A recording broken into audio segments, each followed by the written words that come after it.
لا حول ولا قوة إلا بالله العلي العظيم. أعوذ بالله من الشيطان الرجيم. بسم الله الرحمن الرحيم. رب اشرح لي صدري ويسر لي أمري واحلل عقدة من لساني يفقهوا قولي.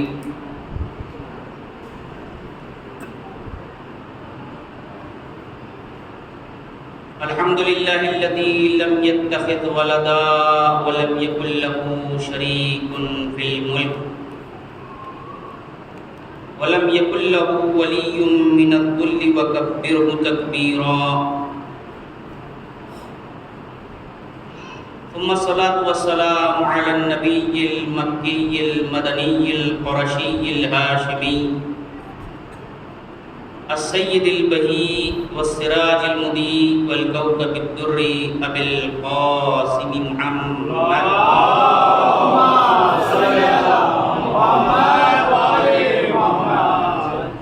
وآله الطيبين الطاهرين المعصومين المنتخبين المنتجبين الغر الميامين الهداة المهديين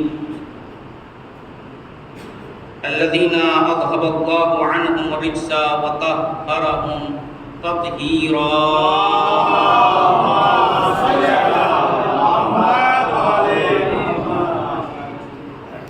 ولعنة الله على أعدائهم أجمعين من يوم ظلمهم إلى يوم الدين. أما بعد،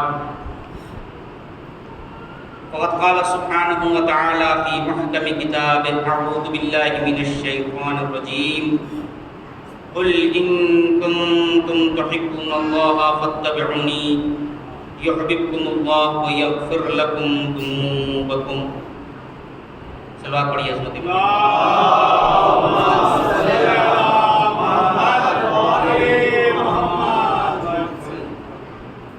اللهم لنا ولا ظالم ظلم حق محمد وآل محمد وآخر دعوانا ولا ذلك. اللهم عن إصابة التي جاءت الحسين وشايات وبايات وطابات على قتلك. السلام على الحسين وعلى علي بن الحسين وعلى أولاد الحسين وعلى أصحاب الحسين الذين بذلوا مهجهم دون الحسين. يا ليتنا كنا معهم فنفوز فوزا عظيما.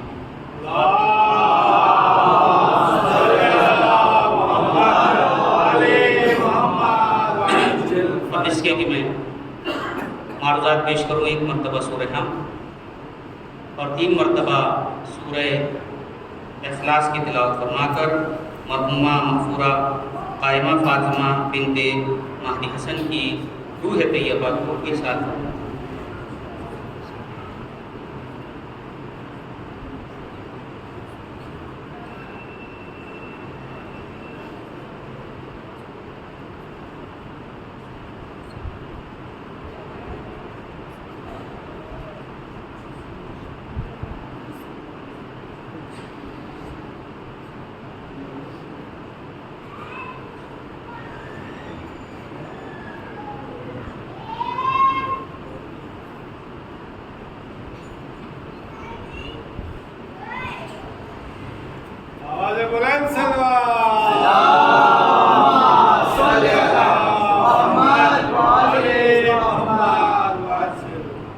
حضرات گرامی قدر، میں انتہائی شکر گزار ہوں اراکین امام بارگاہ ابو طالب معروف ایرانی امام باڑہ کہ انہوں نے ایک عرصے کے بعد پھر آپ کی خدمت میں معروضات پیش کرنے کا موقع دیا. ظاہر ہے کہ جس بارگاہ سے ہم اور آپ وابستہ ہیں، بڑی عظیم بارگاہ ہے۔ یہ دنیا کی منفرد ممتاز بارگاہ ہے۔ یہاں سننا بھی عبادت ہے، یہاں سنانا بھی عبادت ہے۔ اور چونکہ جو طریقہ ہے اس امام بارگاہ کا، میں سمجھتا ہوں کہ بہترین طریقہ یہ ہے کہ ایک موضوع بندی ہوتی ہے، اس موضوع کے تحت خطیب آ کر کے اپنے معاملات کو پیش کرتا ہے۔ لہذا یہ بندہ ناچیز بھی آپ کے سامنے ایک عنوان لے کر کے حاضر ہوا ہے کہ محبت اور اس کے مطالبات۔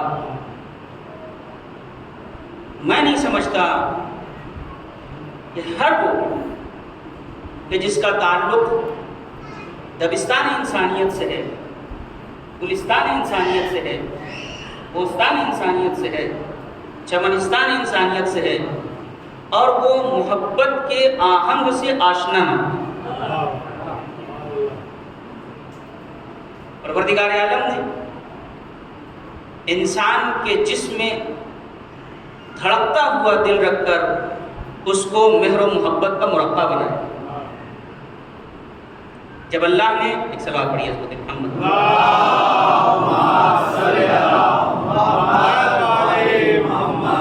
جب وہ پروردگار انسان کے جسم میں قلب جیسی قیمتی شے رکھتا ہے، محبت جیسی عظیم نعمت سے سرفراز کرتا ہے، تو وہی پروردگار وہ مصادیق بھی قرار دے گا جس سے دل لگائے۔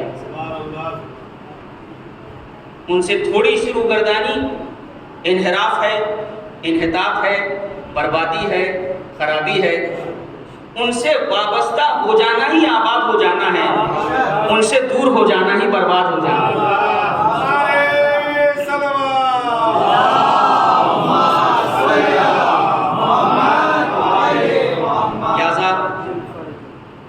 کافی دیر تک میں سوچتا رہا کہ اس عنوان کے لیے قرآن مجید کی 6236 آیات مبارکہ میں کس آیت کا انتخاب کروں۔ اگرچہ قرآن مجید کی ہر آیت کا اختتام اجر رسالت پر ہوتا ہے، مگر پھر بھی اس بندہ ناچیز کی جو نگاہ پڑی وہ قرآن مجید کی اس آیت پہ پڑی جس کو مخ المحبہ کہا جاتا ہے۔ مخ کہتے ہیں دماغ، مخ یعنی دماغ۔ میں نے آپ کے سامنے قرآن مجید کی اس آیت کی تلاوت کی ہے جس کو محبت کا دماغ کہا جاتا ہے۔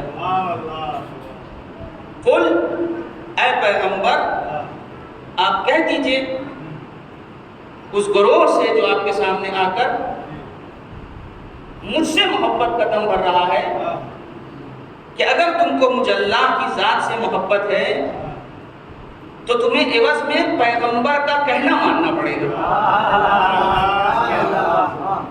اور مجھے یہ اپنے محترم مجمع باشعور مجمع اہل بھوپال اہل ذوق ہیں، نقطہ سنج بھی ہیں، نقطہ فہم بھی ہیں۔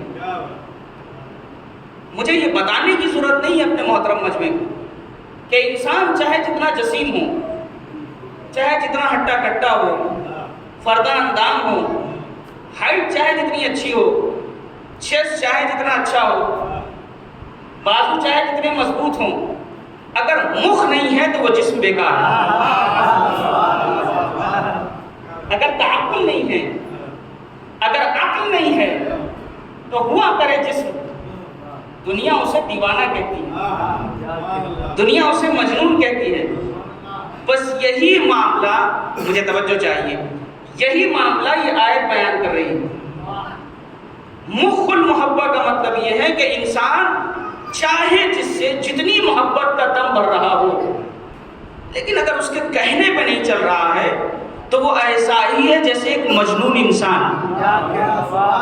نہ انسان کی بغیر دماغ کے کوئی حقیقت ہے، کوئی قیمت ہے، اور نہ محبت کی بغیر عمل کی کوئی قیمت۔ صلوات بھیجیے حضرت محمد وآلہ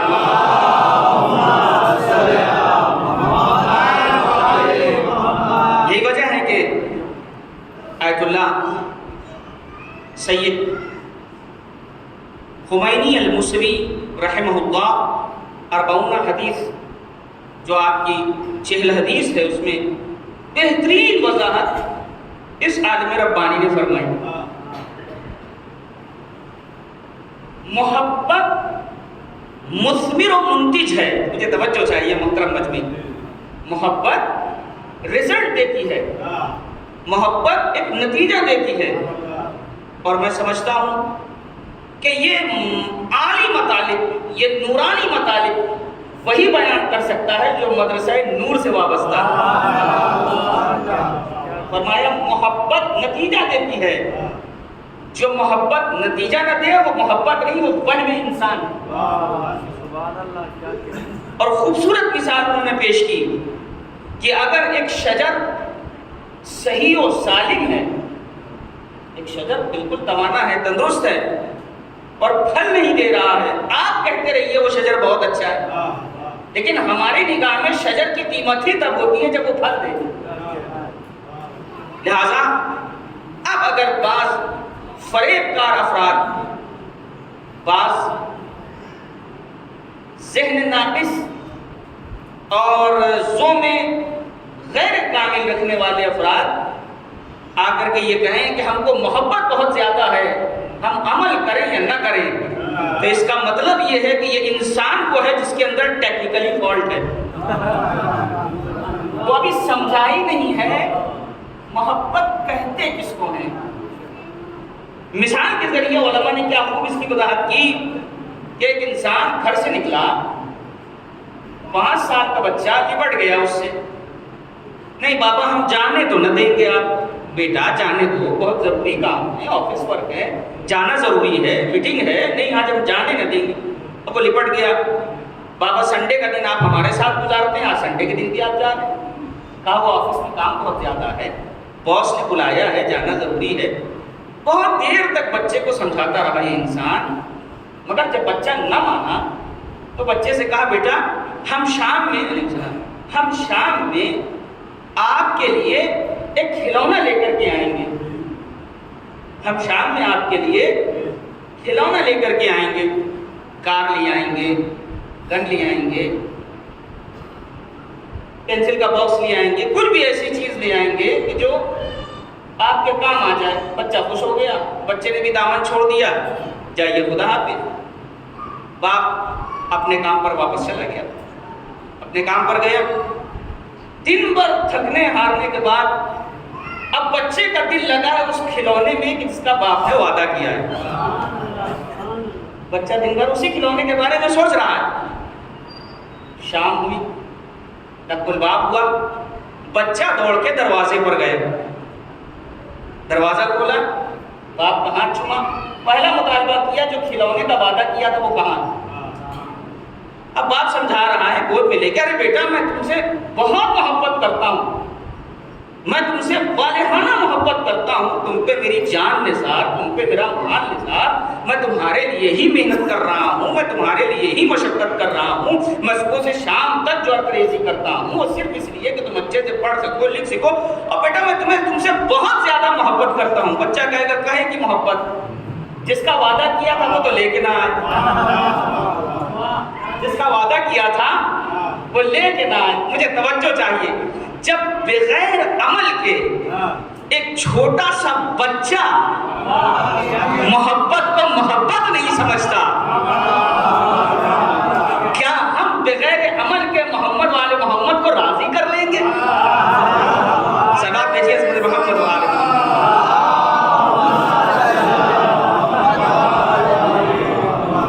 اور وہ بھی اتنی عظیم ہستیاں.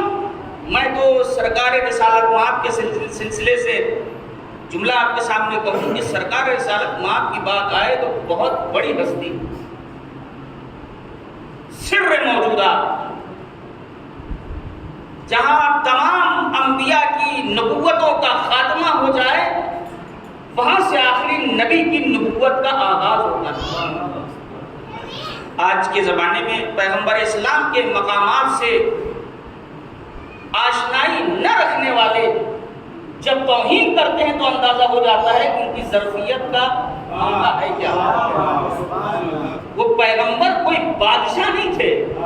پیغمبر کوئی حاکم نہیں تھے، پیغمبر کوئی ڈکٹیٹر نہیں تھے، ایک گھر میں پیدا ہونے والا یتیم بچہ جس کے پاس بے سر و سامانی، کوئی حاکم نہیں، کوئی بادشاہ نہیں، کوئی دولت نہیں، مگر کردار اتنا مضبوط کہ 40 سال دشمنوں کے درمیان رہ کر اپنے عمل کا، اپنے کردار کا لوہا منوا لیا۔ اور جملہ آپ کے حوالے کر رہا ہوں، 360 دکھنے والے مادی خداؤں کی خدائی باطل کر کے ایک نہ دکھنے والے خدا کی خدائی پر اعتراف کروا دیا۔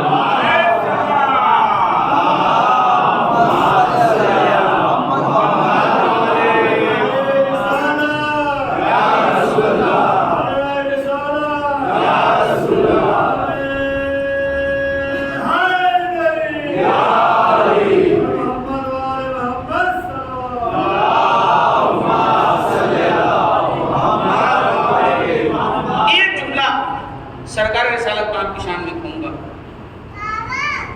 جس کی شان کو، جس کی منزلت کو خالق بلند کر دے، یہ کہہ کے کہ وَإِنَّكَ لَعَلَىٰ خُلُقٍ عَظِيمٍ، اے پیغمبر ہم نے آپ کو اخلاق کی بلند ترین منزلوں پر فائز کیا۔ وَرَفَعْنَا لَكَ ذِكْرَكَ، اے پیغمبر ہم نے آپ کے لیے آپ کے ذکر کو بلند کر دیا ہے۔ تو جس کی مدح سرائی خالق دو عالم کرے، اسے دنیا والوں کی ضرورت نہیں ہے۔ یہ وہ افراد ہیں جو بھی پیغمبر کی شخصیت کو جانتے ہیں، ان کی ذات کو جانتے ہیں۔ پیغمبر کی ذات تو وہ ہے، ابھی رفتہ رفتہ انشاءاللہ اپنے عنوان سے متعلق باتوں کو عرض کروں گا۔ میرے پاس تقاریر موجود ہیں، آپ انشاءاللہ سنیں گے۔ بس گزارش یہ ہے کہ تھوڑا سا وقت کے اندر تشریف لے آئیے، اور میں زیادہ دیر سے مخراشی نہیں کروں گا۔ انشاءاللہ میں کوشش کروں گا کہ 1 گھنٹے کے اندر اپنی گفتگو کو تمام کروں، کیونکہ میری اپنی طئی کوشش یہ ہے کہ میں بہت ادنا سا طالب علم ہوں، بات پھیلانے کا قائل نہیں ہوں، کم وقت میں اچھی باتیں پہنچا دیں، یہی بہتر ہے۔ صلوات بھیجیے عظمت محمد وآلہ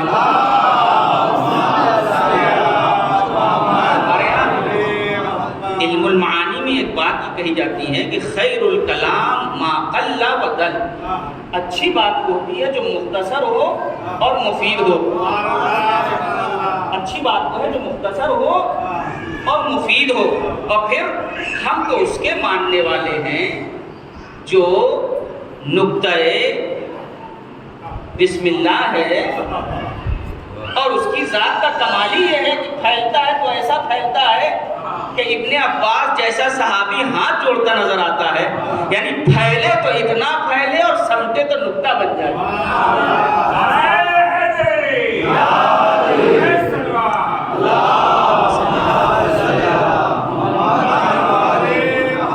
پیغمبر اسلام نے اپنی ذات کا لوہا منوا لیا، اپنے کردار کا، اپنے اخلاق کا، یہاں تک کہ وہ افراد جو پیغمبر کی دشمنی پر اتارو تھے، وہ خود آ کے کہہ رہے ہیں اے اللہ کے رسول، آپ نے بڑی زحمتیں اٹھائی ہیں، بڑی مشقتیں اٹھائی ہیں، اب آپ ہم سے کچھ لے لیجئے، اب آپ اپنی زحمتوں کا مطالبہ کر لیجئے، کچھ مانگ لیجئے ہم سے۔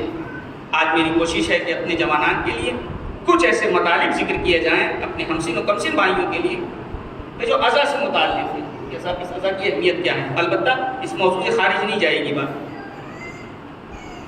تو پیغمبر کے سامنے جب ڈیلیگیشن آیا اور اس نے آ کر کے کہا، جب انصار آئے تو وہ انصار نے آ کر کے کہا اللہ کے رسول آپ نے بڑی زحمتیں اٹھائی ہیں، آپ جو ہے وہ ہم سے مطالبہ کریں۔ تو پیغمبر نے کیا مطالبہ کیا؟ قُلْ لَا أَسْأَلُكُمْ عَلَيْهِ أَجْرًا إِلَّا الْمَوَدَّةَ فِي الْقُرْبَى۔ پیغمبر نے مانگا کہ اگر اولاً تو تمہارے بس میں نہیں ہے کہ تم محمد رسول اللہ کا اجر دے دو، نہیں دے سکتے، لیکن اگر تمہارا اصرار ہے تو اب اللہ کا، اور مجھے توجہ چاہیے یہاں پہ میرے عزیزوں، جس نے اپوائنٹ کیا ہے مطالبہ بھی اس کا ہے۔ قُلْ لَا أَسْأَلُكُمْ عَلَيْهِ أَجْرًا إِلَّا الْمَوَدَّةَ فِي الْقُرْبَى، اے پیغمبر آپ کہہ دیجئے، آپ کہہ دیجئے کہ مجھے اگر تمہیں اجر دینا ہی ہے تو ہم اجر کے طور پر یہ مانتے ہیں کہ ہمارے اقربا سے، قربا سے محبت کرو، نہیں، لفظ محبت مودت کا حق نہیں ادا کر سکتا۔ یہاں پر مجھے اپنے محترم مجمع توجہ چاہیے. حالانکہ قرآن کے پاس الفاظ کی کمی نہیں ہے، قرآن کے پاس لفظوں کی کمی نہیں تھی. قرآن مجید تو فصاحت و بلاغت کا بہتا ہوا دریا ہے. دریا بھی شاید چھوٹا لفظ ہو جائے، سمندر ہے. کیا لفظوں کی کمی تھی؟ پیغمبر یہ کہہ سکتے تھے نا، قُلْ لَا أَسْأَلُكُمْ عَلَيْهِ أَجْرًا إِلَّا الْمَحَبَّةَ فِي الْقُرْبَى. میں نہیں چاہتا مگر یہ کہ میرے اقربا سے محبت کرو. عام طور سے جب ہم لوگ ترجمہ کرتے ہیں تو یہی کہہ دیتے کہ میں کچھ نہیں چاہتا مگر یہ کہ میرے اقربا سے محبت کرو. نہیں، محبت اگر کہنا ہوتا تو آیت میں محبت کا لفظ استعمال ہو گیا ہوتا. محبت کا لفظ یہ عربی کا لفظ ہے، لیکن محبت نہیں استعمال کیا، مودت استعمال کیا کہ ہم یہ چاہتے ہیں کہ تم ہمارے اقربا سے مودت کرو. مجھے توجہ چاہیے، محبت اور مودت کا فرق کیا ہے؟ کا فروق اللغہ میں جب جا کے دیکھا تو تمام فروق میں ایک اساسی فرق یہ ہے محبت اور مودت میں. مجھے توجہ چاہیے، میں پھر کہہ رہا ہوں، محبت ممکن ہے کہ انسان کے دل میں ہو مگر ظاہر نہ ہو. ممکن تک المحبت ممکن تکون فی القلب، انسان کے دل میں مخفی ہو، لیکن یہ ضروری نہیں ہے کہ اعضاء و جوارح سے ظاہر ہو جائے. لیکن مودت کا درجہ بلند ہے. مودت یہ ہوتا ہے کہ انسان کے دل میں محبت ہے اور اس کے اعضاء و جوارح سے ظاہر ہو. مجھے توجہ چاہیے. اب سنیے، میرا آنا، آپ کا آنا، یہ سوز خوانی کرنا، یہ مرثیہ خوانی کرنا، یہ قصیدہ خوانی کرنا، یہ تبرک تقسیم کرنا، یہ زیارت کا پہاڑ پڑھانا، یہ سینہ زنی کرنا، یہ نوحہ خوانی کرنا، یہ شب داری کرنا، یہ جلسوں میں آنا، یہ مجلسوں میں آنا، یہ تمام چیزیں یہ بتاتی ہیں کہ معاملہ محبت کا نہیں ہے، معاملہ مودت کا ہے. اور مودت کا مطلب ہی یہ ہے کہ جو اعضاء و جوارح سے ظاہر ہو جائے. بس جس حسین کی محبت دل میں ہے جب وہ ظاہر ہو جائے تو اسی کو عزاداری کہا جاتا ہے. صلوات دیجیے حضرت محمد علیہ.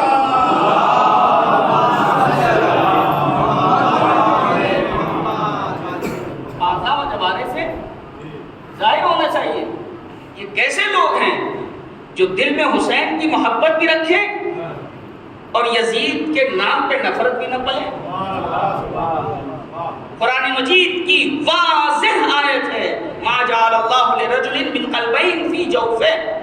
اللہ نے ایک انسان کو دو دل نہیں دیے. ہو ہی نہیں سکتا کہ ایک انسان جو حسین سے محبت کرتا ہو یزید کی محبت کا دم بھرے. یا حسین کی محبت ہوگی یا یزید کی محبت ہوگی. بالکل ایسا ہی معاملہ ہے کہ جب پیغمبر سے کہا گیا کہ ہم لوگ مل کے ملی جلی سرکار بناتے ہیں، ہمارے یہاں لفظ استعمال ہوتا ہے گٹھ بندھن کی سرکار بناتے ہیں. 300 سال میں 360 دن ہوتے ہیں، ہم لوگ بانٹ لیتے ہیں.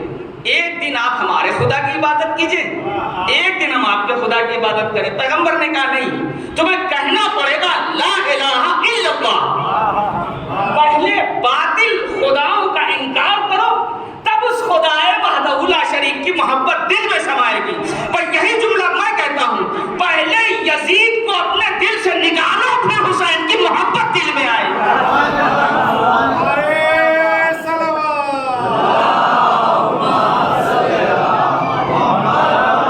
ہو نہیں سکتا دل میں حسین رکھتے ہوں اس دل میں کہیں سے چھو کے بھی یزید جیسا کوئی کام گزر جائے یا یزید کا نام گزر جائے. ہم اور آپ یہاں سے میں ایک سلسلہ شروع کرنا چاہ رہا ہوں. آج کی پہلی مجلس ہے، میں اپنی جماعت کی خدمت میں کچھ مطالب پیش کرنا چاہتا ہوں. یہ عزاداری اللہ کی بہت بڑی نعمت ہے. یہ اللہ رب العزت کی بہت بڑی نعمت ہے. یہ اتنی بڑی نعمت ہے کہ یہ آپ کی محتاج نہیں ہے، ہم آپ اس کے محتاج ہیں. یہ ہماری اور آپ کی محتاج نہیں ہے، ہم اور آپ اس کے محتاج ہیں. یہ جاننا ضروری ہے. مثال کے طور پہ جب امام حسین علیہ الصلوۃ والسلام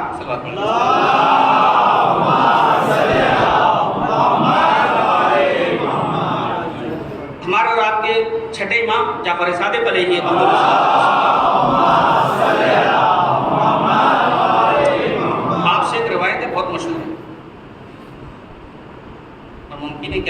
علماء سے سنا بھی، علماء اور افاضل سے سنا ہوں، آپ کے درمیان آتے رہتے ہیں کہ آپ نے فرمایا اِنَّا لِقَتْلِ الْحُسَيْنِ حَرَارَةً فِي قُلُوبِ الْمُؤْمِنِينَ لَا تَبْرُدُ أَبَدًا، کہ قتل امام حسین کی وجہ سے مومنین کے دلوں میں ایسی حرارت پیدا ہوئی ہے جو کبھی سرد پڑنے والی ہے۔ جس طریقے سے آیت کا ایک پس منظر ہوتا ہے کہ جب تک پس منظر نہ پڑھا جائے، سبب نزول نہ پڑھا جائے، آیت کا معاملہ واضح نہیں ہوتا، ایسے ہی روایت کا بھی بہت حد تک معاملہ ہے کہ جب تک آپ روایت کا پس منظر نہ پڑھیں بات واضح نہیں ہوتی۔ پوری روایت اس طریقے سے بیان کی گئی کہ ایک مرتبہ امام بیٹھے ہوئے تھے اپنے اصحاب اجلہ کے ساتھ کہ اچانک امام حسین کا آنا ہو گیا۔ سنیے گا میرے عزیز، اہل دل اہل بلا تشریف فرمائیں۔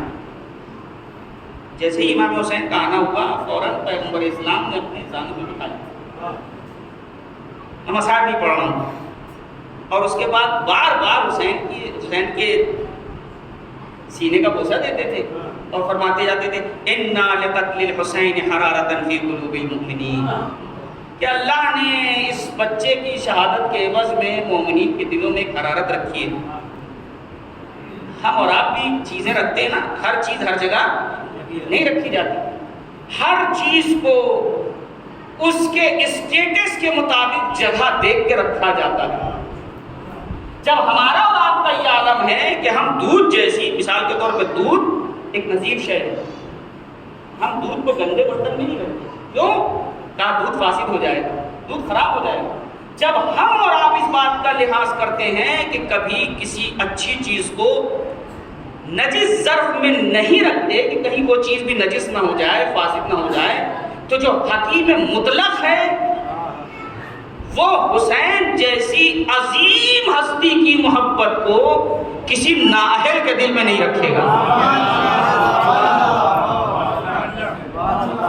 اب اگر مجلس کے وقت میں دل میں یہ تڑپ پیدا ہو جائے کہ نہیں مجلس کا وقت ہو گیا ہے، اب ہم کو گھر سے نکلنا چاہیے، تو اس کا مطلب یہ ہے کہ یہ وہ تڑپ ہے کہ جس کی پیشن گوئی رسول نے کی ہے۔ حرارت فی قلوب المؤمنین لا تبرد ابدا، ایسی حرارت ہے جو کبھی سرد پڑنے والی۔ بڑی عظیم ہستی کا نام ہے امام حسین علیہ السلام۔ ہماری جانیں قربان ہو جائیں۔ میں آپ سے ایک سوال کرنا چاہتا ہوں، چونکہ یہ آوازیں اس طریقے سے کبھی کبھی بعض افراد کہیں نہ کہیں اس طریقے کی آوازیں اٹھاتے ہیں کہ مجلسوں کی شکل بدلنے کی ضرورت ہے، سیمینارز ہوں، کانفرنسز ہوں، ہم اس کو منع نہیں کرتے، اچھی چیز ہے، وہ بھی ہونا چاہیے، کانفرنسز اور سیمینارز ہوں، لیکن کانفرنسز اور سیمینارز کی وجہ سے اپنا فرہنگ اور اپنا کلچر چھوڑ دینا، یہ کون سی غلطی ہے؟ آپ کل سے سیمینار کرا لیجیے، مجلس نہ کریے، سیمینار کرائیے، ہم دیکھتے ہیں کتنے لوگ آتے ہیں روزانہ، ایک دن آ جائیں گے، 2 دن آئیں گے۔ آپ کے سیمینار کی ضمانت ہو یا نہ ہو، اس مجلس کے بقا کی ضمانت ہے۔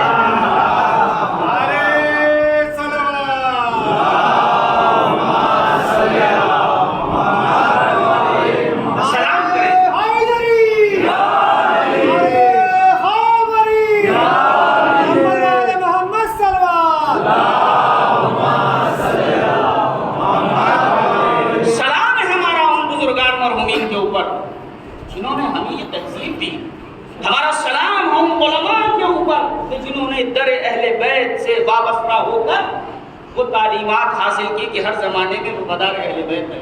آپ کو میں بتانا چاہتا ہوں کہ جب آیت اللہ امام خمینی رضوان اللہ تعالیٰ علیہ ہاسپٹل میں تھے، اور اس کا ذکر صحیفہ نور میں بھی ہے، جو آپ کی وہ کتاب ہے کہ جس میں آپ کی وصایا وغیرہ وصیتیں ذکر ہیں، اس میں یہ چیز موجود ہے۔ میں اپنے جوانان کی خدمت میں عرض کرنا چاہتا ہوں کہ ان ہستیوں کو پہچانیے کہ ان کی نظر میں امام حسین کتنی بڑی شخصیت ہے۔ آپ ہاسپٹل میں تھے، آپ سے ایک خط کے ذریعے ایک سوال کیا گیا کہ حضور ایران عراق کی جنگ ہوئی، 11 سال تقریباً جنگ چلی، کافی افراد، کسی کا مکان ڈھہ گیا، کسی کا ہاتھ چلا گیا، کسی کا پیر چلا گیا، کوئی بچہ یتیم ہو گیا، الا ماشاء اللہ چیزیں ہوئی۔ ظاہر ہے کہ جب لڑائی جھگڑا ہوتا ہے تو فساد میں کسی کا بھلا، فساد بہرحال فساد۔ سنیے گا، مجھے توجہ چاہیے اپنے جوانان کی کہ خطایا آپ نے دیکھا، سوال یہ تھا کہ کیا چونکہ آپ نے بہت تاکید کی ہے کہ جو جنگ میں زخمی افراد ہیں ان کی مدد کی جائے، ان کو سہارا دیا جائے، ان کو آسرا دیا جائے، تو کیوں نہ ہم عزاداری جو اتنے شان و شوکت کے ساتھ کرتے ہیں اس میں کمی کر دیں۔ وہ مجلس جو اتنے مان لیجیے 5000 میں ہوتی تھی اس کو 500 میں کر لیں اور اس پیسے سے زخمی افراد کی مدد کریں۔ بیت اللہ خمینی کا جواب تھا، مجھے اس سوال سے کسی دشمن کے سازش کی بو آ رہی ہے۔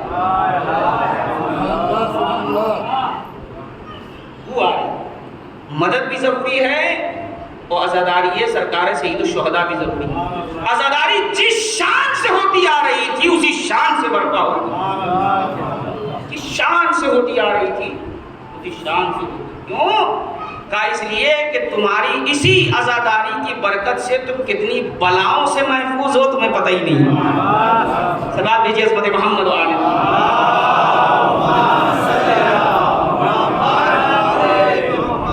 اس عظمت کو پہچانیے، اس ذمہ داری کو سمجھنا ضروری ہے ہمارے اور آپ کے لیے کہ عزاداری رسم نہیں، یہ ایک چیز سالہ سال ہوتی چلی آ رہی۔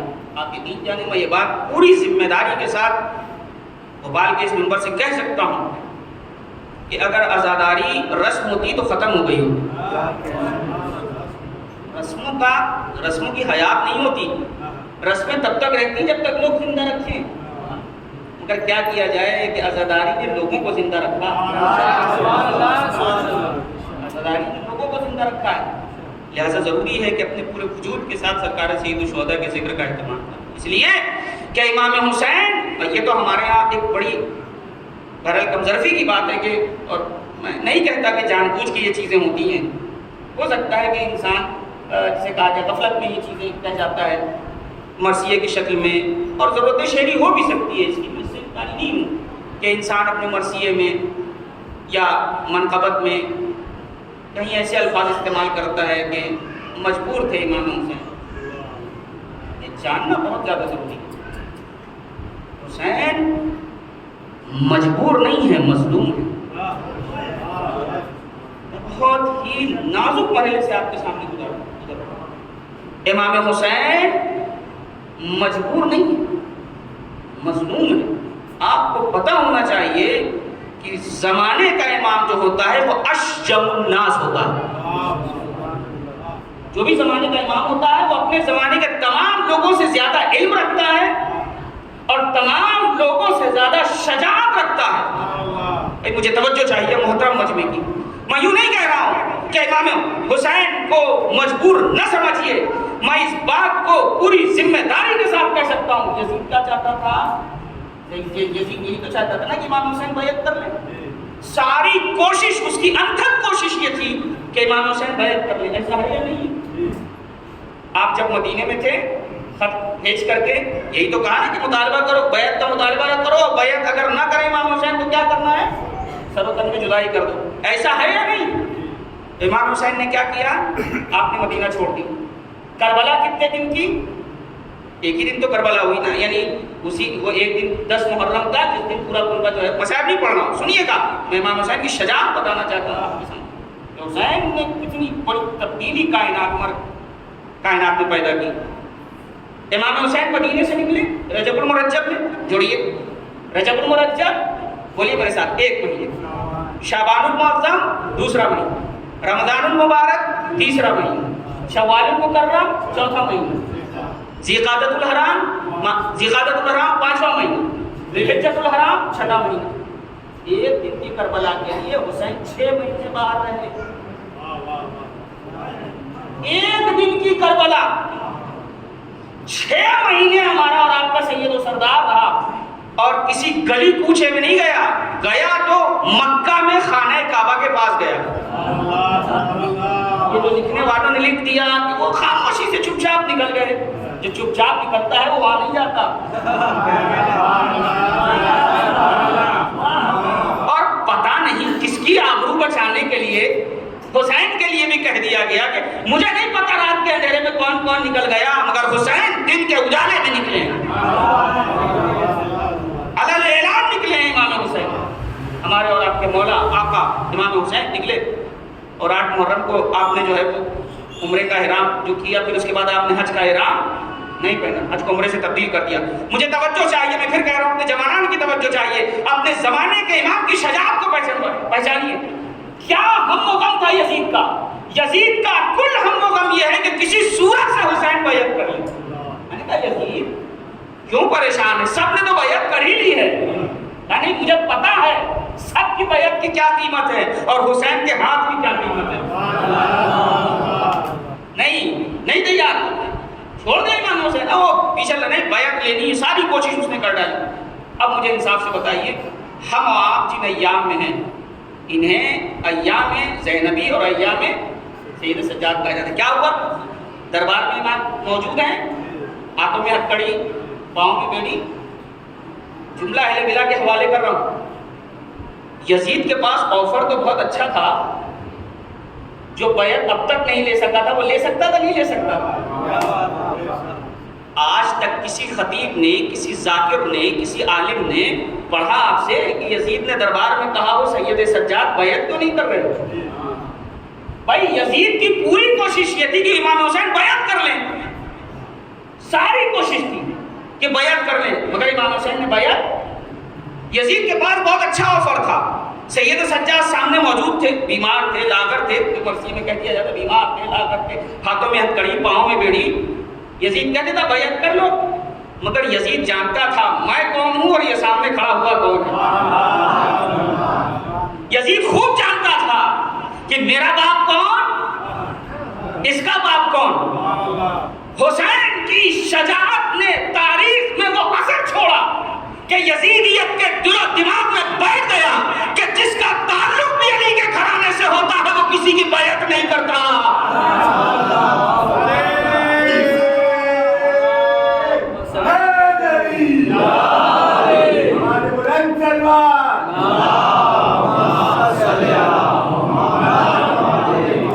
تو حسین مجبور نہیں ہے، مظلوم ہے۔ لکھنے والوں نے لکھ دیا، مجھے نہیں پتا کیسے لکھ دیا، لیکن ایک ایسا انسان جس کا بظاہر تعلق اسلام سے نہیں، اللہ کو جس سے جو کام لینا ہوتا ہے وہ کام اللہ لے لیتا ہے۔ میں نے کہا نا امام حسین، میرے جملے میں بار بار توجہ کریے، حسین مجبور نہیں ہے، مظلوم ہے۔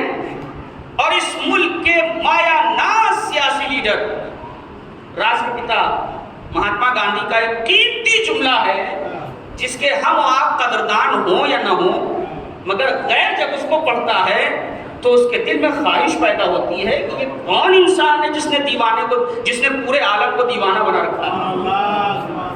کیا ہے مہاتما گاندھی کا جملہ؟ کہ میں نے حسین ابن علی سے سیکھا ہے کہ مظلوم رہ کے معرکہ جیتا کیسے جاتا ہے، مظلوم رہ کر کے معرکہ جیتا کیسے جاتا ہے۔ تلوار لے کر کے جا کر کے میدان فتح کر لینا یہ تو ہم نے آپ بھی کر سکتے ہیں، جو انسان بہادر ہو کر لے، مگر ایک انسان جو مظلوم ہو، جو قتل ہو جائے پھر بھی معرکہ فتح کر لے، جس کے بچے ذبح کر دیے جائیں پھر بھی معرکہ فتح کر لے، جس کے خیمے جلا دیے جائیں پھر بھی معرکہ فتح کر لے۔ مجھے توجہ چاہیے۔ تو جو تلواروں سے مار کے فتح کرتے ہیں وہ اہل دنیا ہیں، جو کردار سے اپنے مارکے کو فتح کر لے اسے امام زمانہ کہتے ہیں۔ صلوات بھیجیے عظمت محمد وآلہ۔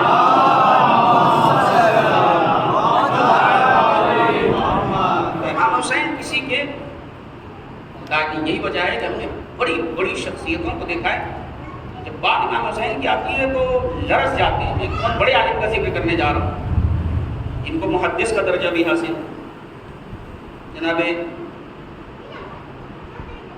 شیخ عباس قمی رضوان اللہ، جو اہل عبادت ہیں، جو حضرات مسلسل عبادتیں کرتے ہیں، ان سے کوئی دعائیں نہیں چھوٹتی، اعمال ہر مہینے ہر سال ان کو کیا کرتا ہے، وہ اس نام سے ہرگز جو ہے وہ ناشنا نہ ہو۔ ہمارے پاس جو کتاب ہے مفاتیح الجنان، یہ انہی کی خدمات کا نتیجہ ہے۔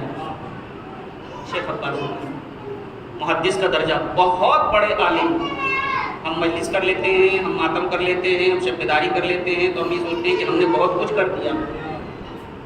ایسا ہے، مان لیجئے کہ ایسا ہوتا ہے، کبھی کبھی ذوق ناقص میں یہ بھی بات آ جاتی ہے کہ خود ہم نہ ہوتے تو پتہ نہیں کیا ہوتا. محترم آپ نہیں تھے تب بھی ہو رہا تھا, آپ نہیں رہیں گے تب بھی ہو رہا تھا, آپ نہیں تھے تب بھی ہو رہا تھا, آپ نہ رہیں گے تب بھی. سنیے, اتنا بڑا عالم, اتنا بڑا عالم, کتاب ہے نفس المحموم. کتاب کا نام کیا ہے؟ نفس المحموم. روایت سن لیجئے تاکہ بات نکل نہ جائے گی. فرمایا, یعنی یہ جب کتاب انہوں نے لکھا تو اس کتاب کے بارے میں لکھا کہ, اور آپ نے کئی کتابیں لکھی, سینکڑوں کتابیں لکھی ہیں اخلاق کے اوپر, روحانیت کے اوپر, بہت ساری کتابیں آپ کی, مارکت الارا کتابیں ہیں, منازل الاخرہ وغیرہ ہے, منتہی الاعمال جو آپ نے کتاب السیر بھی لکھی ہے, ائمہ کی سیرت بھی قلم بند کی, کئی کتابیں لکھی, مگر کہتے ہیں کہ میری مدت سے خواہش تھی کہ ایک کتاب حسین پہ بھی لکھی. مدتوں میں یہ سوچتا رہا, اگر پتہ نہیں کیا ہوا کہ جیسے توفیق سلب ہو جاتی.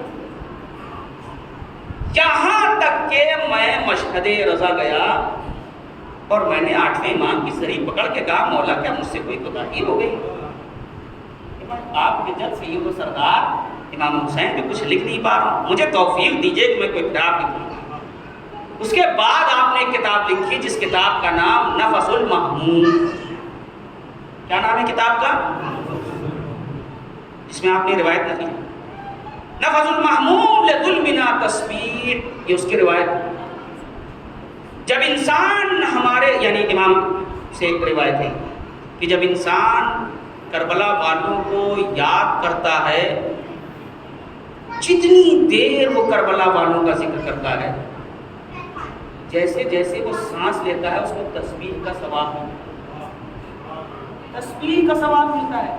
وَهَمُّهُ لَنَا عِبَادَةٌ, اور جب وہ ہمارے غم کو یاد کرتا ہے, گریہ کرتا ہے, تو وہ عبادت میں شمار. وَكِتْمَانُ سِرِّنَا جِهَادٌ فِي سَبِيلِ اللَّهِ, اور جو ہمارے راز کو بچا کے رکھتا ہے, چھپا کے رکھتا ہے, گویا وہ ایسا ہے جیسے میدان قتال میں جہاد کر رہا ہو. اب تو سمجھ لو ہر چیز سوشل میڈیا پہ ڈالنے کے لائق نہیں ہوتی. سلوات دیجیے اس کو.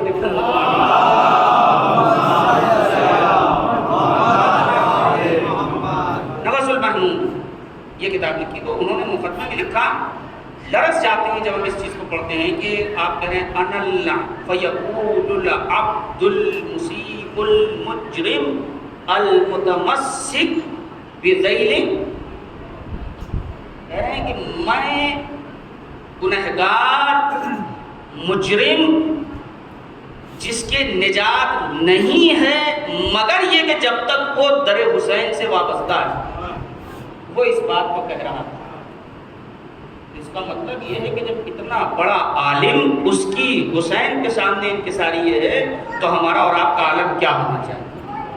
اس واقعے سے کیا, یہ میں نے بے ربط بات نہیں کی ہے, یہ سب تقاضۂ محبت ہے. شیخ عباس قمی نے متوجہ کر دیا کہ یاد رکھو, یاد حسین میں جو کچھ بھی کر رہے ہو وہ توفیق الہی ہے. جو کر رہے ہو وہ توفیق الہی ہے, لہذا مقام تکبر نہیں ہے, یہ مقام شکر ہے. مقام تکبر نہیں ہے, یہ مقام شکر اور حسینیت تو وہ عظیم شے ہے میرے عزیزوں کہ امام حسین علیہ السلام ایک آفاقی شخصیت ہے. آپ دیکھیں مثال تو میں آپ یہ بتائیے کہ انسانوں کو آپ نے خوشی سے تو جڑتے ہوئے دیکھا ہو, ہے یا نہیں ایسا؟ خوشی سے لوگ جڑتے ہیں بھائی. ایک انسان خوش و خرم ہو, خوب پیسے ہوں اس کے پاس, وسائل فراہم ہوں, فیسلٹیز ہوں, دنیا پر اچھا بزنس بھی چل رہا ہے, پیسے بھی خوب ہیں, BMW بھی ہے, ایپل کا فون بھی لیے پھر رہے ہیں, تو آپ کو ہزاروں دوست مل جائیں گے. ایسا ہے. لیکن اگر یہی انسان جب حالات خراب ہوتے ہیں تو پھر اچھے اچھے ساتھ چھوڑ دیتے ہیں. پتہ چلا دنیا کا ایک مزاج پایا جاتا ہے کہ جب سب کچھ اچھا ہو تو ساتھ دیتے ہیں, جب حالات خراب ہو جائیں تو اپنے چھوڑ دیتے ہیں. پتہ نہیں حسین کے ذکر میں کیسی کشش ہے کہ حسین نہ کسی بادشاہ کا نام ہے, نہ حسین کسی حاکم کا نام ہے, نہ حسین کسی ڈکٹیٹر کا نام ہے, نہ حسین کسی کو ڈالر دے رہے ہیں, نہ پاؤنڈ دے رہے ہیں, پھر بھی کروڑوں کا مجمع ہے جو اس بے وطن بے کفن کے دربار میں حاضر ہے. کروڑوں کا مجمع ہے جو اس بے کفن کے دربار میں حاضر. اللہ نے امام حسین کو کمالات کا مرقع بنایا. تمام کمالات پروردگار عالم نے امام حسین کو عطا کی. اچھے حالات میں ہم اور آپ بھی ہاتھ بڑھا کے دیتے ہیں, اس میں بھی ہم دیکھتے ہیں اپنے کو دے رہے ہیں یا غیر کو دے رہے ہیں. اچھے حالات اور خراب حالات ہو تو پھر انسان بچا. ابھی 2 سال کورونا کے گزرے, لاک ڈاؤن میں حالات خراب تھے تو ہر آدمی اپنے کو روک کے چل رہا. یہ ہماری اور آپ کی شان. امام حسین کی عظمت دیکھیے, پتا ہے کہ اس کے بعد کیا ہونا ہے. سامنے والا جو آ رہا ہے وہ دشمن ہے, مگر اس کے باوجود مشکوں کے دہانے کھلوا دیے. جاؤ اور ان کو پانی سے سیرا, ان کو پلایا, ان کی سواری کو پلایا. میں ایک جملہ کہتا ہوں, کتنا محترم مجمع بیٹھا ہوا ہے. جو حسین دشمن سے بے رخی کا قائل نہ ہو, اس کے چاہنے والے اگر اپنوں سے غافل ہو گئے, صلوات بھیجیے اس کو محمد.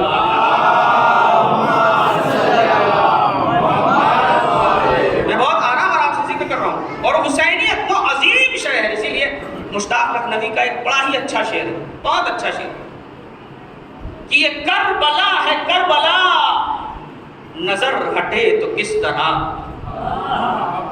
یہ کربلا ہے کربلا, نظر ہٹے تو کس طرح, مصور عظیم کا عظیم شاہکار. صلوات بھیجیے اس مدد محمد.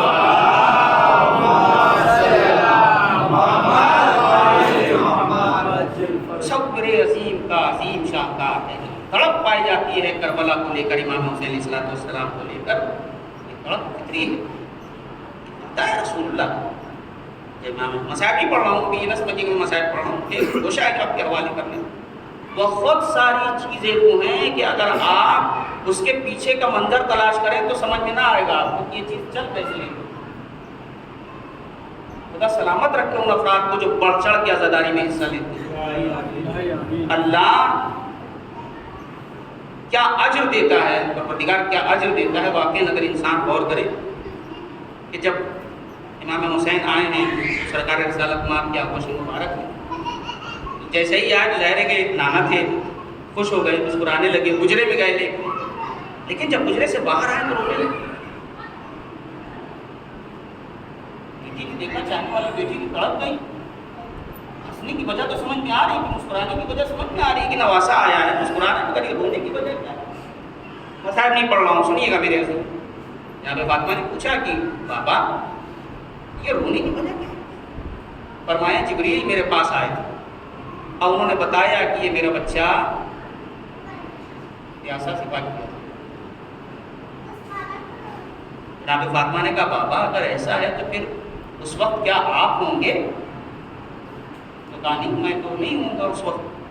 تو کہا کیا علی ہوں گے, ابو الحسن ہوں گے. کہا نہیں ابو الحسن بھی نہ ہوں. تو کہا کیا حسن ہوں گے. کہا نہیں حسن بھی نہ ہوں. پھر بیٹی نے پوچھا بابا کیا میں ہوں گی. تو کہا نہیں بیٹی تم بھی نہ ہو. اب شہزادی کہتی بابا پھر میرے بچے میں کوئی کم. صاحب نہیں پڑھو, سنیے گا میرے عزیزوں, اور قدر کیجیے گا ان مقامات کی جو آپ کے درمیان اس 2 مہینے 8 دن ہوتا ہے مگر ہم اس کے قدردان نہیں ہوتے. ایسے ہی یہ بات کہا, فوراً شہزادی کہتی کون روئے گا میرے بچے کو. رسول اللہ نے کہا کہ انا نساء امتی یبکین علی نساء, کہ میری امت کی باوقار عورتیں کربلا کی عورتوں پہ روئی.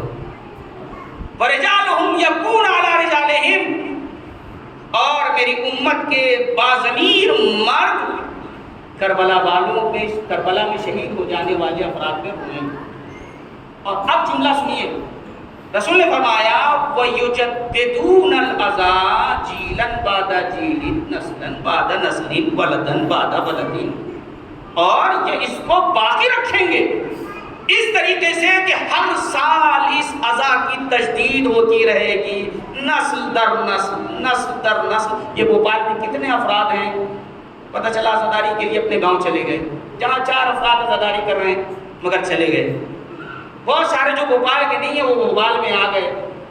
ہم لوگ کبھی جب ہندوستان سے باہر جاتے ہیں تو دیکھتے ہیں کہ کس طریقے سے لوگ کہاں سے ایڈریس پتہ کر کے مجلس کا, جیسے مچھلی کو تڑپ نہیں ہوتی ہے پانی کی, اس طریقے سے اپنے آپ کو ویلی سن قریب پہنچاتے ہیں. یقین جانے میں کہہ رہا ہوں، اگر آپ اس کے اسباب تلاش کریں تو آپ کو سبق نہ ملے گا اس کا کہ یہ تھوڑا مال کہاں، اس کے اسباب کیا. اور آپ نے دیکھا ہوگا، فخر کیجیے، واقعی مقام فخر ہے کہ ہم نے دیکھا کہ جلوس ہو رہا ہے اور جلوس میں سب مصروف اذان. کیا کہا رسول اللہ نے کہ اے میری بیٹی، میرے امت کے باوقار باضمیر افراد کربلا والوں کے مردوں کو روئیں گے، میری امت کی عورتیں ان کی عورتوں پہ روئیں گی، میرے امت کے بچے کربلا والوں پہ روئیں گے، ان کے بچوں پہ روئیں گے. وہ یجددون العزا، اور اسی طریقے سے یہ عزا کو رینیول کرتے رہیں گے، نسل در نسل، نسل در نسل، نسل در نسل، ولدن بعد ولدن، جیلن بعد جیلن، نسلن بعد نسلن، نسل در نسل، جیل در جیل. ہر باپ اپنے بیٹے کو بتائے گا، پھر وہ بیٹا اپنے بیٹے کو بتائے گا، پھر وہ بیٹا اپنے بیٹے کو بتائے گا. اب اگر اس بھوپال کے گشت میں جلوس میں 4 سال کا بچہ ہاتھ اٹھا کر سینہ زنی کرے تو یہ نہ سوچیے گا کہ آپ نے سکھایا ہے، یہ وہ وعدہ ہے جو رسول اللہ نے اپنی بیٹی سے کیا. صلوات بھیجیے عظمت محمد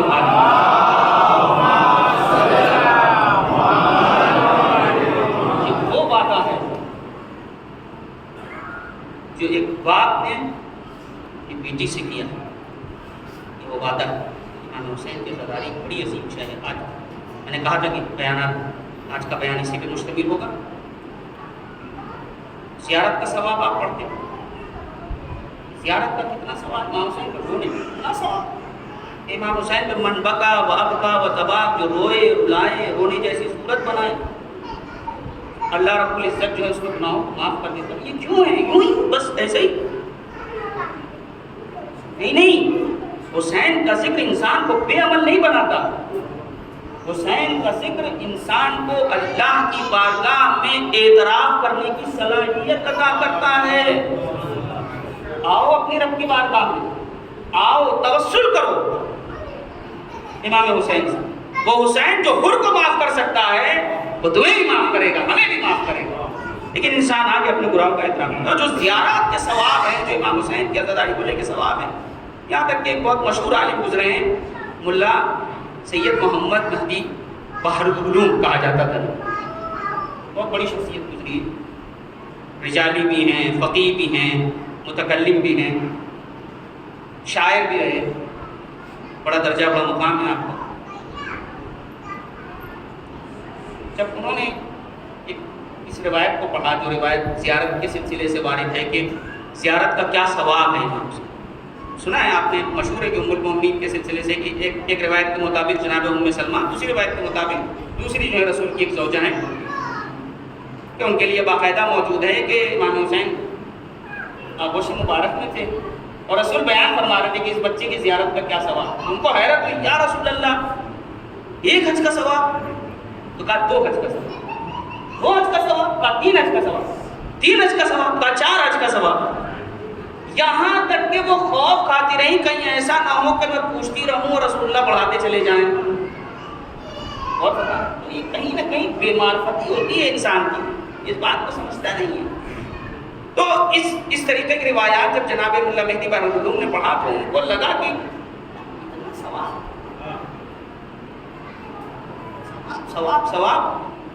کہیں ایسا تو نہیں کہ چیز بے عملی کی طرف لے کر کے چلی جائے. آپ ان کی شخصیت کو ہلکا نہ کیے گا. محمد مہدی بحر العلوم بہت بڑی شخصیت کا نام، یہاں تک کہ ان کا سفر کربلا پہ جانا، سفر کربلا پہ جانا. جانے لگے آپ تو چلتے چلتے راستے میں ایک ضعیف اور انتہائی نورانی چہرے والا ان سے ملا اور وہ ملنے کے بعد بات چیت ہونے لگی. بات چیت ہوتے ہوتے یہی کچھ ذکر ملا سید مہدی بحر العلوم رحمۃ اللہ علیہ نے ان سے کر دیا. دیکھیے کس طریقے سے مدد ہوتی ہے اللہ کی طرف سے. یہاں تک کہ وہ جو فرد تھا، وہ جو ضعیف انسان تھا جس کا چہرہ انتہائی نورانی تھا، اس نے کہا بحر العلوم آپ تو بہت بڑی شخصیت ہیں، آپ تو بہت بڑے عالم ہیں، میں آپ کو کیا بتاؤں، لیکن میں نے سنا ہے کہ ایک زمانے میں ایک بادشاہ تھا. بادشاہ، دیکھیے امام حسین کے ذکر کا اتنا ثواب کیوں رکھا گیا، سنیے گا میرے عزیز، اور بڑھ چڑھ کے امام حسین کی عزاداری میں حصہ لی. یقین جانیے بڑھ چڑھ کے حصہ لی. اپنے گھروں میں یا جہاں بھی جس طریقے سے بھی ہوتا ہو بخل سے کام نہ لیجیے، اور پروردگار عالم اس احسان کو اپنے اوپر باقی نہیں رکھتا، بڑھ چڑھ کے حصہ لیجیے۔ تو جب یہ بات ہوئی پہلوؤں سے کہنے لگے کہ میں نے سنا ہے کسی زمانے میں ایک بادشاہ تھا، وہ بادشاہ شکار کو نکلا اور شکار کرتے کرتے وہ راستہ بھٹک گیا، یہاں تک کہ جانا کہیں اور تھا تو چلا کہیں اور گیا۔ اب ظاہر ہے کہ جب بادشاہ اپنے لشکر سے بچھڑ جائے تو اب کہے گا بادشاہ کچھ بھی نہیں، یہاں تک کہ وہ جنگل بیابان میں ٹہلتے ٹہلتے خراما خراما ایک جھوپڑی کے پاس پہنچا۔ اب قریب تھا کہ پیاس سے دم نکل جائے، بھوک اور پیاس کا عالم کہ نہ پوچھی، یہاں تک کہ اس جھوپڑی سے ایک ضعیفہ نکلی۔ اس نے کہا کیا بات ہے؟ تو کہا یہ میرے پاس سونا ہے، چاندی ہے، کچھ چیزیں، یہ لے لو، مجھے پانی دے دو ایک کاسا۔ تو ضعیفہ نے کہا کہ تمہاری یہ دولت کیا میرے پانی کی قیمت ہے؟ بہرحال اس نے اصرار کیا اور سمجھ گیا، کہا نہیں مجھے پانی پلا۔ خیر ضعیفہ نے پانی لا کے دیا، اس نے پانی پیا اور جان میں جان نہیں۔ پھر اس نے کہا مجھے بھوک بھی لگی، تو ضعیفہ نے کہا ٹھہرو۔ پھر وہ ضعیفہ گئی، اس کے پاس کل ایک گوسفند، ایک، اس نے ذبح کیا، اس کا گوشت تیار کیا اور لا کے بادشاہ کے سامنے رکھ دیا۔ بادشاہ نے کھا لیا اور اس کی جان بچ گئی، یہاں تک کہ اس کے افراد نے آ کے اس کو تلاش کر لیا۔ اب ظاہر ہے کہ اس نے ضعیفہ کو بہت سارے درہم و دینار دے دیے۔ اب یہ ضعیف بارالعلوم سے پوچھتا ہے اب بتاؤ یہ انصاف سے کہ اس نے جو اشرفیاں جو درہم و دینار دیے اس ضعیفہ کو، کیا اس کا حق ادا ہو گیا؟ تو کہا نہیں ادا ہو سکتا۔ اس لیے ادا نہیں ہو سکتا کہ اگر وہ ضعیفہ اس وقت نہ کھلاتی پلاتی تو ان کا درہم و دینار تو ان کے پاس تھا، مگر اس کی جان نہ بچتی۔ لہذا اب اگر بادشاہ اپنی پوری مملکت بھی دے دے اس ضعیفہ کو تو اس ضعیفہ کے انسان کا بدلہ نہیں چکایا جا سکتا۔ فوراً وہ ضعیف انسان کہنے لگا بہرحال جو بات تم ایک بادشاہ کے لیے سوچتے ہو وہ حسین کے لیے کیوں نہیں سوچتے؟ حسین نے اپنا سب کچھ اللہ کی راہ میں قربان کیا۔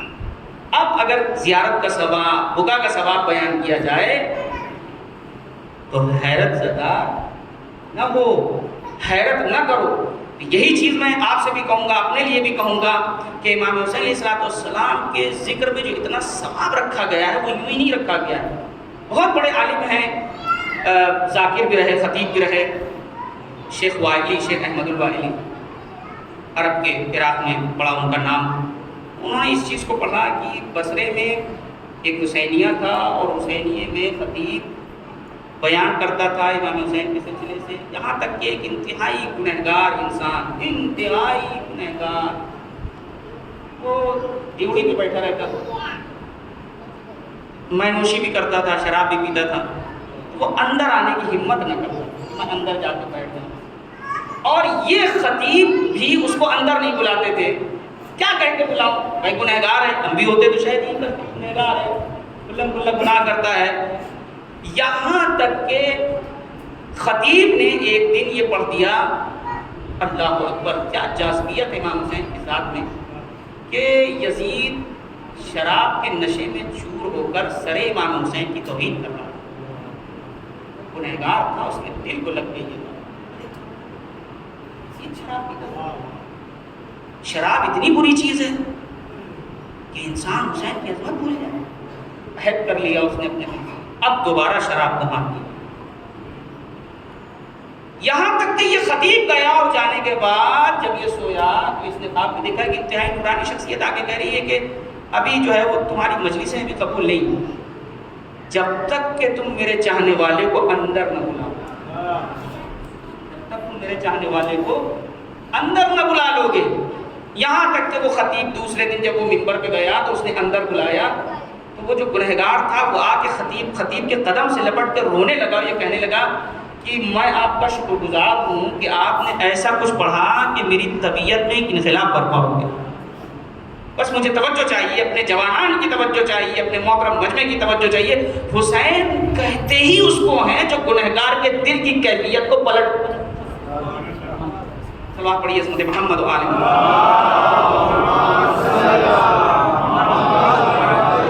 دل کی کیفیت کو منقلب کرتے اسے اللہ نے بڑا اثر دیا ہے امام حسین، تو کیوں نہ ہو؟ حسین اس عظیم شخصیت کا نام ہے کہ جس نے اللہ کے دین کو بچانے کے لیے سب کچھ قربان کیا۔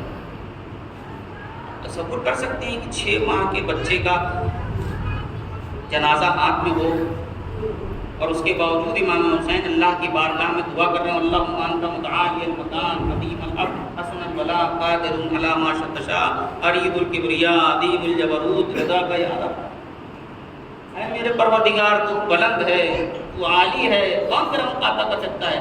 تیرے علاوہ کون ہے کہ جس سے میں شکوہ کروں؟ بس بار الہ اتنی خدمتیں اس لیے ہیں کہ تم مجھ سے راضی ہو جاؤ۔ اللہ اکبر، اس کو حسین ابن علی کے آپ نے دیکھا ہو کہ محرم کے آغاز سے ہی، محرم کے ابتدا سے ہی ہمارے اور آپ کے دلوں کی کیفیت عجیب سی ہو جاتی ہے۔ ہر مومن کو فکر ہوتی ہے، امام نہیں ہوتا ہے تو امام بارگاہ کے جو ذمہ داران ہیں مسکین علی صاحب کو فون کر رہے ہیں، مولانا صاحب کو فون کر رہے ہیں، بھائی چاند ہوا یا نہیں ہوا، فوراً بچوں کو ہدایات کی جاتی ہے، بچوں دیکھو خبردار۔ اب مولا گھر میں مہمان ہوئے، سیاہ لباس پہن لیا، ہم نے اپنے زمانے تک دیکھا، لگے مجھ سے بزرگان یہاں تشریف فرما ہیں، چارپائیاں پلٹ کی جاتی، گھر میں لذیذ کھانے نہیں بنتے تھے، امام حسین نہیں، پڑھائی نہیں چلتی، بہت ساری چیزیں ایسی تھیں، اس میں کچھ ایسی بھی تھی جس کا کوئی اوتھینٹیفیکیشن نہیں ہے، کچھ چیزیں اچھی تھیں، لیکن بہرحال امام حسین کے غم کا خصوصی اہتمام تھا۔ گھروں کی خواتین رونے لگتی تھیں، گھروں کے بزرگ جیسے ہی سنتے تھے کہ محرم کا چاند ہو گیا، عجیب سی کیفیت تاری ہو جاتی ہے، محرم کا چاند ہو گیا۔ آپ اتنا مجمع بیٹھا ہے، آرام سے سنیے اور محسوس کریے جو باتوں کو میں کہہ رہا ہوں، ایسا ہے یا نہیں؟ جیسے ہی آپ سنتے ہیں چاند نکل آیا، آپ کے دل کی کیفیت منقلب ہوتی ہے نہیں ہوتی؟ محرم کا کیوں ہوتی ہے؟ کیفیت کیوں؟ ہلا وجہ نہیں، ہرگز۔ سنیے میرے عزیز، آرام سے سنیے، گریا کریے، آپ کے آنسوؤں کا بڑا ثواب ہے۔ ایک شخص آتا ہے امام صادق کے پاس اور آ کے کہتا ہے، یا ابن رسول اللہ جعلت فدا، صاحب سمرات الآباد نے اس روایت کو نقل کیا، کہتے ہیں کہ اے فرزند رسول میں آپ پہ قربان ہو جاؤں، یجلسون للمیت عند موتہ و بعد موتہ، عام طور پر کسی پہ رویا جاتا ہے تو یا تو مرنے پہ رویا جاتا ہے یا جب وہ مرنے کے قریب ہوتا ہے تب رویا جاتا ہے، ولیکن اراکم وشیعتکم یبکون عند ہلال المحرم، لیکن فرزند رسول ایک عجیب کیفیت ہے کہ ہم یہ دیکھتے ہیں کہ جیسے ہی فلک پہ محرم کا چاند نمودار ہوتا ہے آپ بھی رونے لگتے ہیں، آپ کے شیعہ مومنین بھی رونے لگتے ہیں، آپ کے چاہنے والے رونے لگتے ہیں، آپ کے غلام رونے لگتے ہیں، آپ کی کنیزیں رونے لگتی ہیں۔ مولا ایسا کیوں ہے؟ عجیب دل خراش جملہ امام نے فرمایا، یا ھذا، اے پوچھنے والے، اذا حل ہلال المحرم، جیسے ہی فلک پر محرم کا چاند نمودار ہوتا ہے، نشرت الملائکۃ ثوب الحسین، فرشتے آسمان پر امام حسین کا خون آلود کرتا برآمد کرتے ہیں، مخرب بطرف السیوف، جو تلواروں سے پارا پارا کر دیا گیا تھا، ملطخ بالدماء، جو حسین کے خون سے رنگین تھا، بس جیسے ہی اس کرتے کو بلند کرتے ہیں چاہنے والے تڑپ جاتے ہیں اور اس کو بصر سے نہیں دیکھتے، بصیرت سے دیکھتے ہیں، بس جیسے ہی اس کو دیکھتے ہیں رونا شروع کر دیتے ہیں، ہم بھی روتے ہیں، ہمارے شیعہ بھی روتے ہیں۔ اللہ آپ کے گریے کو قبول فرمائے، اللہ آپ کے رونے کو قبول فرمائے، خداوند متعال آپ کی عزاداری کو قبول فرمائے۔ یقیناً امام حسین ایک عظیم شخصیت ہے۔ میرے جوانوں سنیے کہ جب امام حسین میدان قتال میں تھے، ارباب مقاتل نے 5 جملے ایسے لکھے ہیں کہ جب آپ اس کو پڑھیے تو عجیب سی کیفیت ہو جاتی ہے۔ آپ سوچ سکتے ہیں کتنا کریم امام تھا آپ کا۔ عاشور کے دن کے لیے باقاعدہ روایت موجود ہے کہ امام حسین جب آئے اپنی بہن زینب کے پاس اور کہا، اے بہن زینب، اب میں مقتل کو جا رہا ہوں، خیمے میں جتنی بھی چیزیں موجود ہیں لا کے باہر رکھ۔ چاہنے والی بہن تڑپ گئی، اے میرے ماں جائے، وجہ کیا ہے؟ کہا مجھے پتا ہے میرے بعد خیمے لوٹے جائیں گے، میرے بعد خیمے لوٹے جائیں۔ اے بہن زینب، لاؤ جتنا اثاثہ ہے باہر رکھ دو تاکہ دشمنوں کی ضرورتیں بھی پوری ہو جائیں اور انہیں خیموں میں نہ آنا پڑے۔ اللہ رے حسین، اللہ رے فاطمہ کے لال کی غربت۔ عجب جملے ہیں ارباب مقاتل کے کہ جیسے جیسے پڑھیے دل بے قرار ہو جاتا ہے۔ مقتل کا ایک جملہ یہ بھی ہے کہ جب امام حسین کے سینے پر شمر سوار تھا تو حسین نے ایک جملہ کہا، اے شمر میرے سینے سے اتر جا، شمر میرے سینے سے اتر جا۔ یہ وہ سینہ ہے جس کا رسول بوسہ لیتے تھے، شمر یہ وہ سینہ ہے جس کا میرے نانا بوسہ لیتے تھے، اے شمر اتر جا میرے سینے سے۔ جب شمر نہیں اترا تو حسین نے عجب جملہ کہا، شمر میں زخموں سے چور ہوں، مجھے چھوڑ دے میں یوں ہی مر جاؤں گا، میرے خون ناحق سے اپنے ہاتھوں کو رنگین نہ کر۔ مگر شمر نے عجب ظلم کیا، شمر پھر بھی سینے سے نہ اترا۔ اس کے بعد امام حسین کہتے ہیں لقد صدقہ جدی رسول اللہ، میرے نانا رسول اللہ نے جو کہا وہ سچ کہا تھا۔ فوراً پوچھا امام حسین سے، فوراً شمر نے پوچھا کیا کہا تھا آپ کے نانا نے؟ کہا میرے نانا نے کہا تھا بیٹا تیرا قاتل اس عین نجس جانور سے مشابہ ہوگا کہ جو نجس ہوتا ہے۔ جیسے ہی شمر نے یہ سنا فوراً امام حسین کو پلٹ دیا، امام حسین کو پلٹ دیا اور حسین کو پس گردن سے ذبح کیا۔ المذبوح بالقفا، حسین وہ ہے جسے پس گردن سے ذبح کیا گیا۔ اہل دل تشریف فرما ہے، آپ نے دیکھا ہوگا نا ہمارے یہاں جو افراد ہوتے ہیں جو جانوروں کو ذبح کرتے ہیں ان کے دل بڑے سخت ہوتے ہیں، لیکن آج تک آپ نے دیکھا کہ کسی جانور کو بھی ادھر سے ذبح کیا جا رہا؟ حسین اس غریب و بے وطن کا نام ہے جس کو پس گردن سے ذبح کیا۔ اللہ خدا آپ کو کسی غم میں نہ رلائیں سوائے غم مظلوم کربلا کے۔ یہی وجہ ہے کہ جب ہم نے دیکھا مرباب مقاتل لکھا کہ جب بہن نے ایک تلے سے جا کر یہ دیکھا کہ کس طریقے سے شمر امام حسین کے سروتن میں جدائی کر رہا ہے تو زینب برداشت نہ کر سکی اور ایک جملہ کہا، ایک بھی سرے ساتھ تو کھڑا دیکھ رہا ہے اور میرا ماجایا ذبح کیا جا رہا ہے۔ 70 قدم کی دوری سے بہن دیکھتی رہی اور بھائی کے سروتن میں جدائی ہو گئی۔ وَسَيَعْلَمُ الَّذِينَ ظَلَمُوا أَيَّ مُنقَلَبٍ يَنقَلِبُونَ إِنَّ لِلَّهِ ولم قضائه من يقول وبعلها وبنيها وسر المستوطى فيها والعدد الذي ما حاط به پروردگار تو یہ واسطہ ہے محمد علی محمد کا ہماری سے عبادت کو قبول فرما، بارہا جہاں جہاں بھی شیعان حیدر کرار کی جان مالی صداق کی قدر فرما۔ بارہا یہ واسطہ ہے محمد علی محمد علیہ السلام کا ہم سب کی خدمتوں کو قبول فرما۔ بارہا تجھے واسطہ ہے محمد علی محمد علیہ السلام کا ہم سب کو صحیح معنی میں سیرت محمد علی محمد علیہ السلام کی چلنے کی توفیق عنایت فرما۔ بارہا جو بے روزگار ان کو روزگار عنایت فرما، جو برسر روزگار ان کی روزی برکت عنایت فرما۔ اے پروردگار ہم سب کو اطباء عالیہ کی زیارت نصیب فرما، ان کو حج بیت اللہ کی زیارت نصیب